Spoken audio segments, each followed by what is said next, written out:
Hello, Professor Bright here. I am having my organs audited, apparently, to ensure I can go back from ephemera status to anti-deceased, so that I can become a yoked spirit.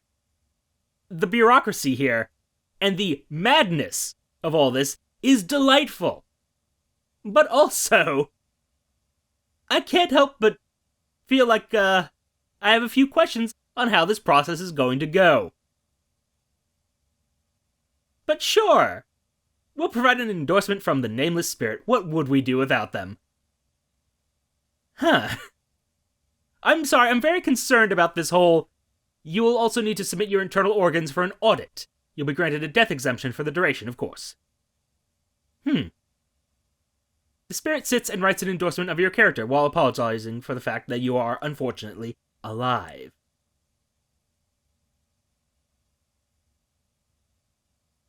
Ah! Good. I'm glad. You lie on a granite slab while the Ombudsman fusses around you, preparing his tools. He lays out saws, scalpels, hammers. Actually, probably best not to look.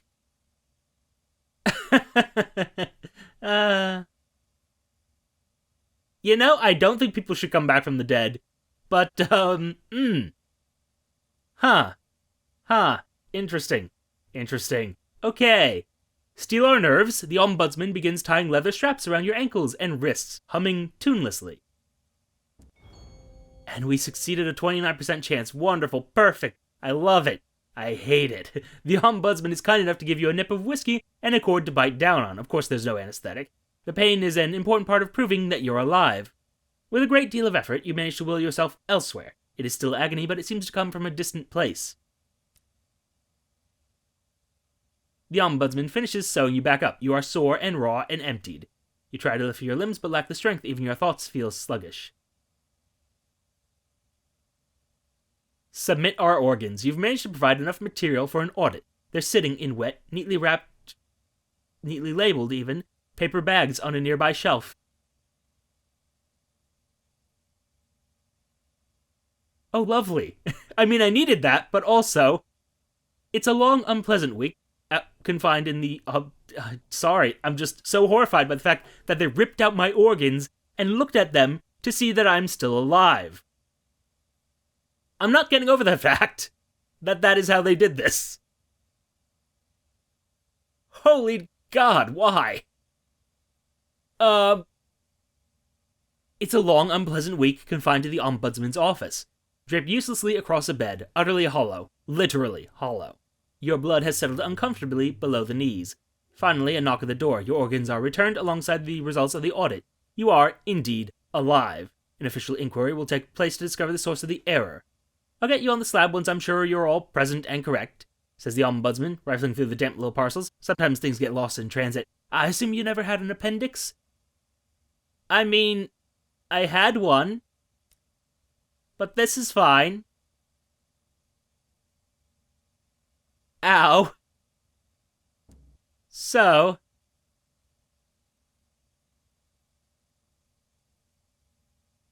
Yes, I have an invitation to the Machabaeorum. Oh. Aha. Says the official. No, I'm not going, and no, you can't have it either. I don't know how it works where you're from, but here it's generally frowned upon to pass your unused invitations to utterly insistent strangers. Tempting! I am sorely tempted. In fact, you know what? I just had my organs removed. I don't like this place very much. We're gonna dangle this official out the window by his ankles. Falling such a long way probably wouldn't kill him, but it would be embarrassing and inconvenient and may require paperwork afterwards.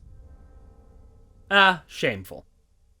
You lose your grip. The official falls a long way for a long time, occasionally bouncing off the bleak stone wall of the court. About halfway down, you hear him declare in an exasperated tone, Ugh. There's a soft thud as he hits the frozen ground. A heavy hand falls on your shoulder. It's a graven guard, his skull looking oddly delicate atop a mountain of muscle and armor. He frog marches you out of the stone-faced court, and in full view of the queue, he pulls your entry permission slip from your pocket and tears it into ribbons. Fair enough. That is fair. Hey, can I get back in there? Hey, can you let me back in? I want to do that again. Cool. Enter the stone-faced court. Yes, thank you. Wonderful. Hi. Hello! I am here to hang you out of your... I love that I'm doing this. I'm here to dangle him out the window by his ankles, again. But successfully this time. Ugh, says the official, hanging upside down above a spectacular drop. Ugh, this is absolutely absurd. You can have the stupid invite. Just haul me in, I'm getting cold. Wonderful. I'm sorry, I just love that they just let me back in. Immediately. No consequences. None whatsoever for my actions. Love that. But since we're here, every few months at the grand ballroom within the deepest bowels of the court, the skull-headed graven gather for a dance. A waiter offers figs and pomegranates on a silver tray, a band playing drums and pipes, a puppet show in the corner. There's a remarkably pleasant atmosphere, considering you're surrounded by enough skulls to overflow a crypt. I mean, I'm also surrounded by people who look like this, broadly speaking, so... yeah, pleasant is a word. The graven are dressed in colorful linen robes and fringed skirts, their ivory polished to a sheen. They whirl and pirouette across the marble dance floor, laughing and chattering and pouring drinks down exposed throats. The jeweled judge is nowhere to be seen. I mean, we could slip away, but no. Explore the ballroom in search of the judge, 100 eyeless faces, a sea of identical grins.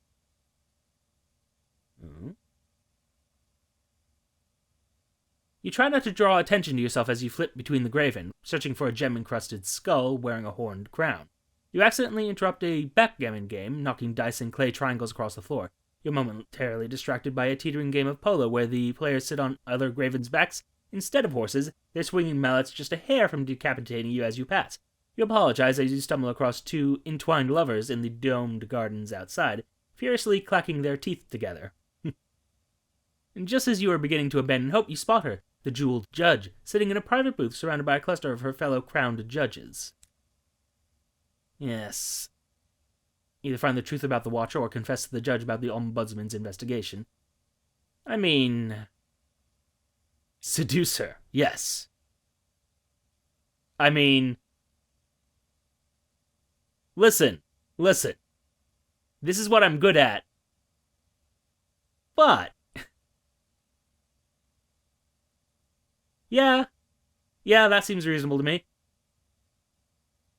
You know, at least one surefire way to get to know someone. Yep, that actually makes sense. The conversation is scintillating, the wine divine, it couldn't be going better, and then, as she leans in to kiss you, you flinch. She notices. With a self-deprecating laugh, she pours some more wine. Just like that, the moment has vanished. Ah. Fool that you are. Eavesdrop even on the judge's conversation. You hover outside the booth. When a guest shoots you a puzzled glance, you pretend to be very interested in a nearby fresco. Tragedy. I would have liked to do it a different way, but there we are.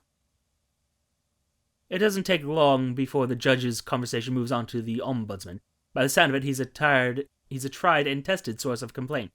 He's got one thing right, slurs the jeweled judge. It's difficult to determine how she managed to slur without lips. Very difficultly, I must say, because having lips, very easy to slur. Without them, probably wouldn't. The Watcher died before any of us were born. The other judges gasp, but she quells them with a stern look. Don't be so timid, we all withstood his questioning. There's nothing to worry about. You slip away, you have what you need. I see. I mean... in theory, I could do this, and I probably should. But... I mean... meet the Exacting Ombudsman.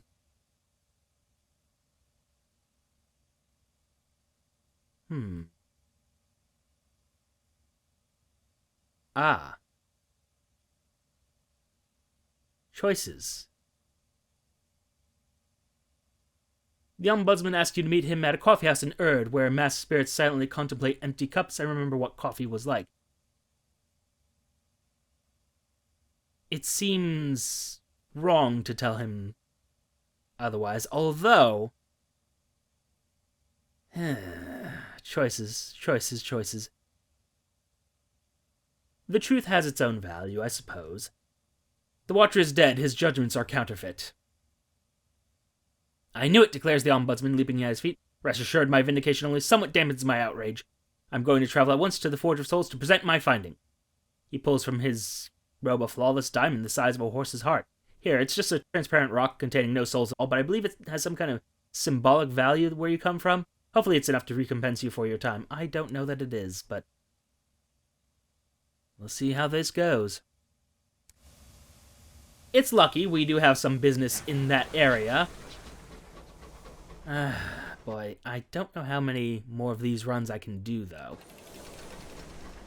I'm just trying to think of how I can most efficiently...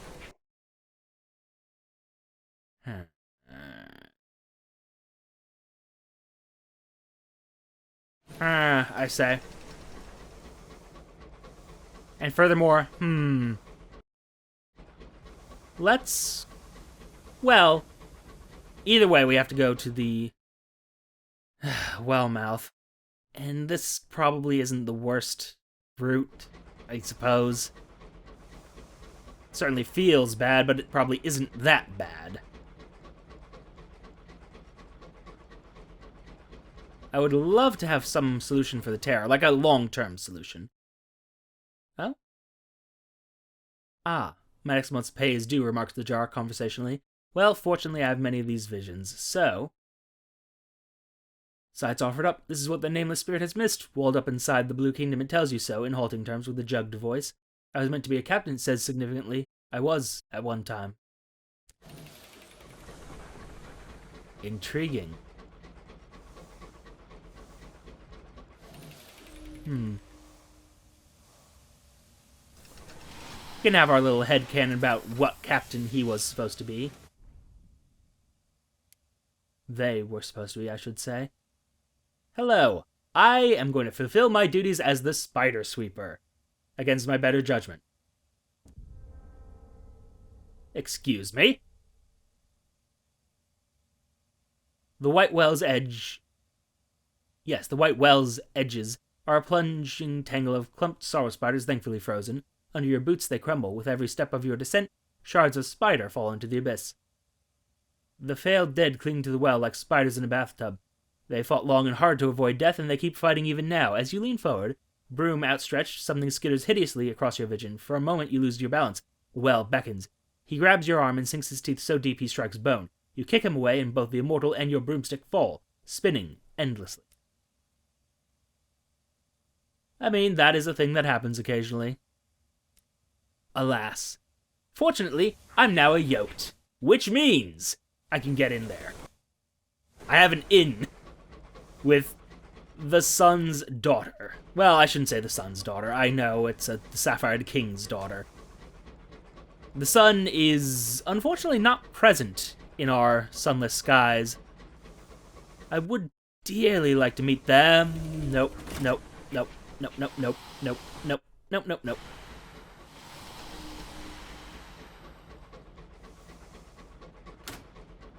I mean, that's lovely that you discovered things, but also... Come on, supplies. Free supplies? There's nothing here. You see nothing. Shit. Nope. Okay, didn't get to scavenge that, but that's fine.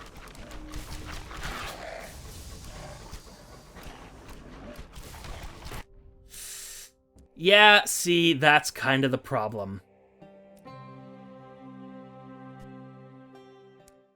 From the last autosave, I regret so many things.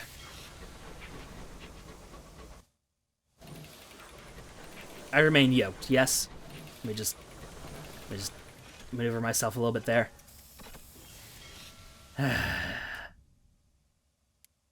The choices we made. I hate that. You must wait for more of the failed dead to congeal onto the walls. Yeah. Regardless, onward. It may be in my best interest to go around. Just because there is a Lagoi there, but I can dodge it. probably.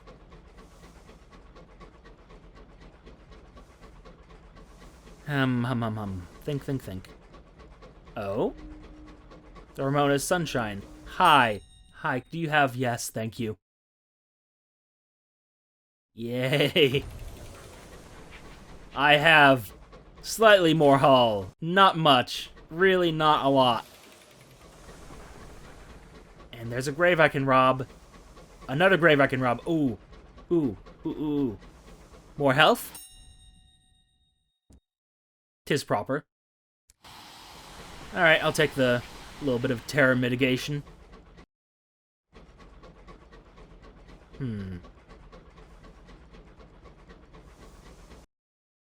Tempting to send out our owl, but no. No, because I don't remember how many supplies I have in the bank. And I do not want to use any petrichor if I can avoid it. Oh, dearie, dear me. Oh, the many resources we have. And so few ways to use them all. But, we got that Thirsty Bombazine, we can sell that. Get ourselves a little bit more progress towards being, well, you know, around for a little bit longer. Okay. You have my attention. I know you're around there. I hate you so much.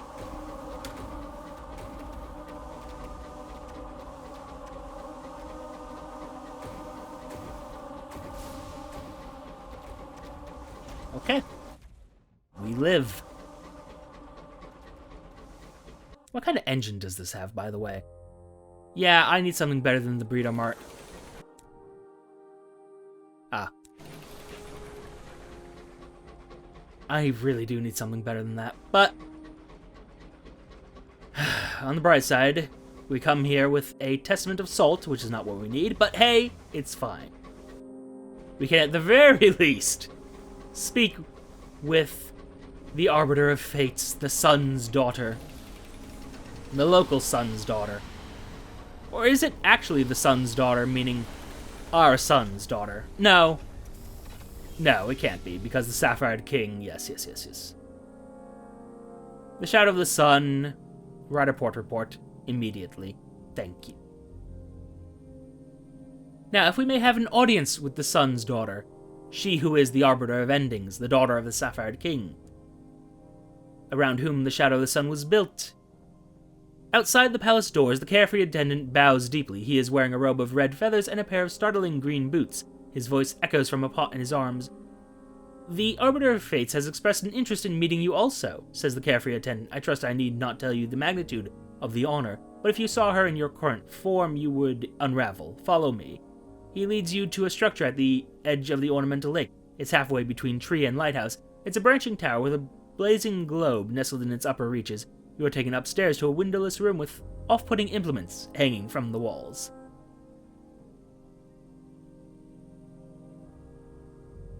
Ah. I see. Your eyes must be replaced by gemstones, says the attendant, measuring your face with calipers. This is the simplest part of the procedure.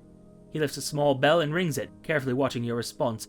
Your thoughts must become song, or they will turn against you. We will have to replace your skin with the language of light, and your tongue with flame. All perishable flesh must remain here for safekeeping. I see.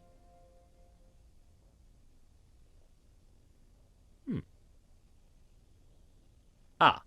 Allow the nameless spirit to assist in readying your form. Your eyes must become gemstones, your thoughts become song, your tongue fire, your skin correspondence. The spirit has anticipated the stones in the skin. Making your tongue become fire is on you.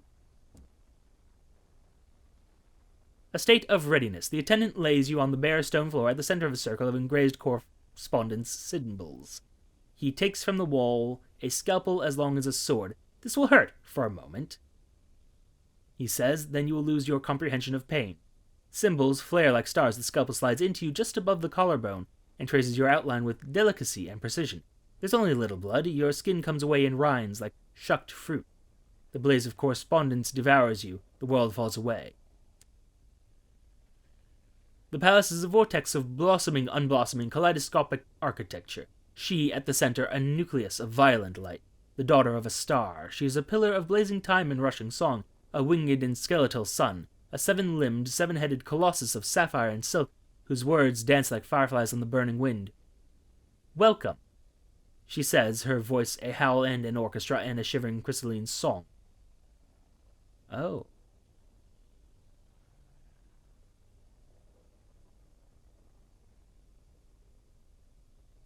I mean...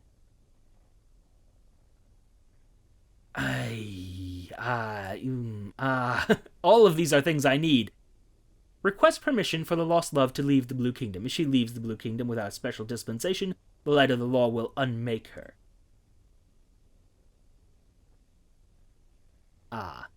If a spirit leaves my father's kingdom without my blessing, she will be rendered to salt. I am pleased with this state of affairs. As she states this, pillars of salt spring up around you like a circle of standing stones.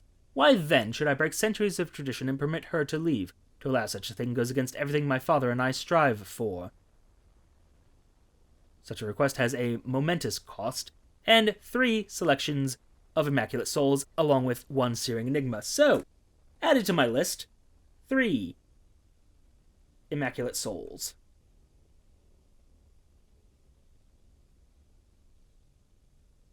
Delightful.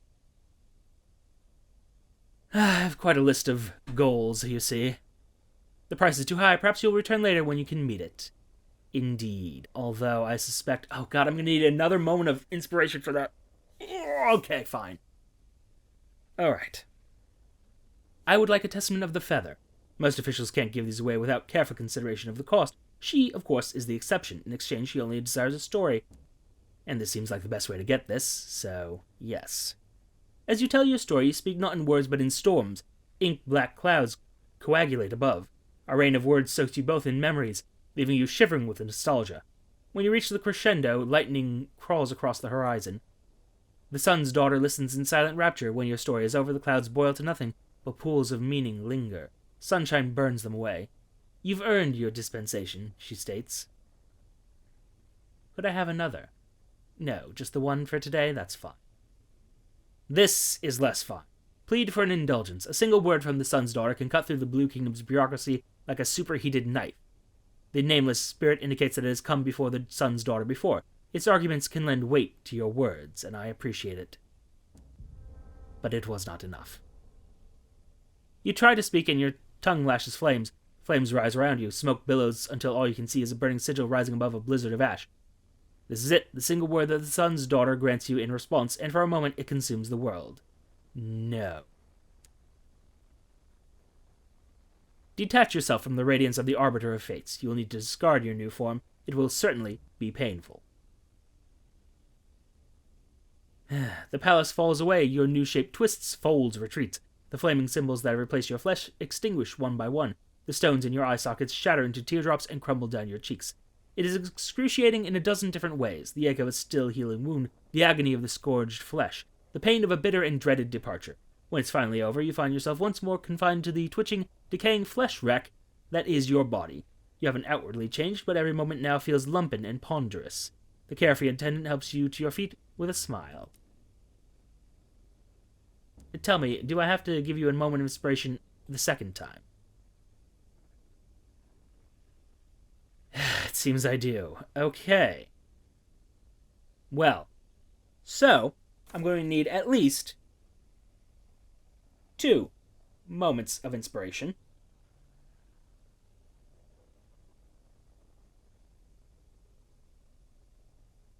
Because I'm expecting that I'm going to actually need to do this multiple times. And, good lord, this place. The bureaucracy. How I loathe and love it. What wants to kill me now? Oh, come now, sir! Sir, what is wrong with you?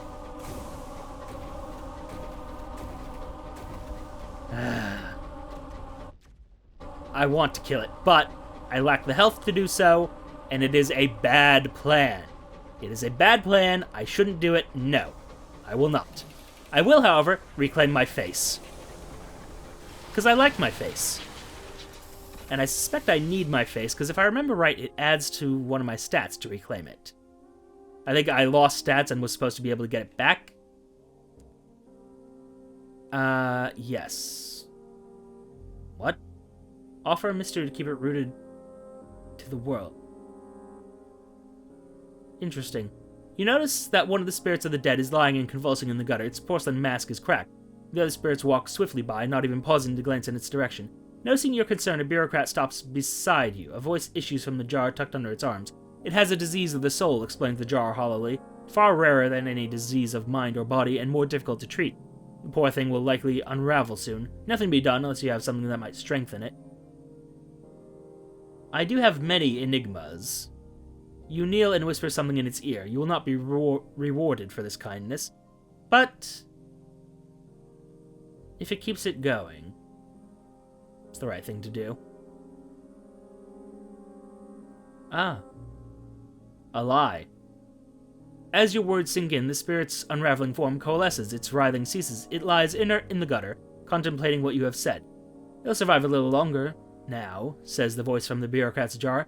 The bureaucrat lifts the deceased spirit and props it up against a wall, maybe even long enough to pass through the door, with a bit of luck. Well done. To the endless furrows, if we don't mind. My face, sir! Reclaim your face. The Quartermaster slams a stack of wax tablets on the desk. Fill these out, he says, only a testament of feather, too. Excellent. After peering through your signed and stamped tablets, the Quartermaster sighs. Wait here, he says, picking up his voice jar and heading for the door. I'll need to retrieve your face from the Hall of Stoics. He returns hours later, clutching something ragged and slight. He presses it onto your blank visage, and it settles like a spider web. The world regains its color, sounds are sharper, smells keener. You reach up with both hands and gently, reverently, push against your familiar old eyes, nose, and lips. No more going into the Catafalque unless you don't plan on coming back up, says the Quartermaster. It's not healthy. And with that, I have more hearts, which gives me better chances to use these moments of inspiration that I need to gain more efficiently. Leave the jaded Quartermaster in peace. He mutters something at your retreating back. You escape into the world of mud. Alright, I also think that moment of inspiration use might be the better way to do things. Yeah, it's just I need an indulgence. Yes, I know. Well, that was a harrowing experience.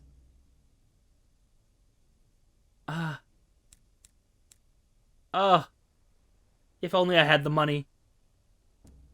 This isn't the sort of situation where I can sell something. No, okay. Fine. I suppose I have many options. I have many, many options here.